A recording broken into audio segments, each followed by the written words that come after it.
Pero ang dami niyong sinasabi, kala mo kilala niyo buong pagkatao. Mga matang mapanghusga, laging hinahanap ay mali. Konting galaw mo lang napapansin lagi. Ngiti parang totoo, pero may inggit sa mata. Pag ikaw ay nakatalikod, doon lalabas ang masamang ugali nilang totoo.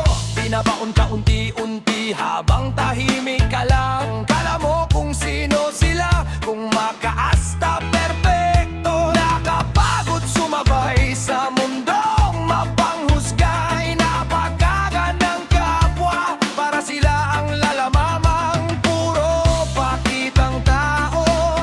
Mahirap malaman ang totoo. Mga matang mapanghusga, kala mo kayo lang tama. Mga bibig na mapanakit, pero sarili di makita. Tahimik man ako, di ibig sabihin natatakot. Tao rin akong nasasaktan, kaya ako'y napapagod. Mas pinipili kong tumahimik kesa pumatol sa gulo.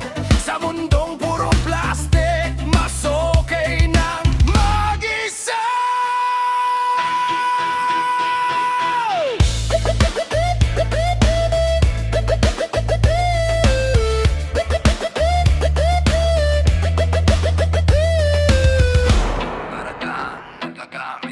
Lalapit-lapit pag may kailangan, pero pag ikaw nawalan, bigla ka nilang iiwan. Ang daming banal magsalita, pero ugali baliktad. Humahatol nang walang alam, kala mo kung sinong tapat.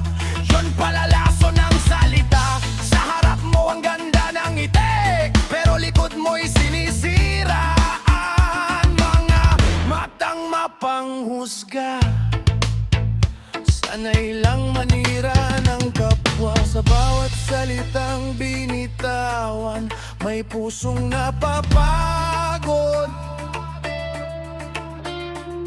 Pero di nyo kayang sirain ang taong bumabangon.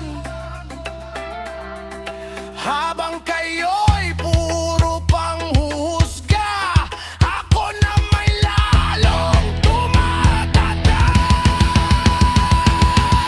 Mga matang mapanghusga, di alam ang tunay mong laban. Mga bibig na mapanira, di alam ang nararamdaman. Tahimik man ako, di ibig sabihing mahina. Sa mundong puro pagkukunwari, mas pipiliin kong maging iba. Tahimik ang paparo, pero hindi ibig sabihin mahina.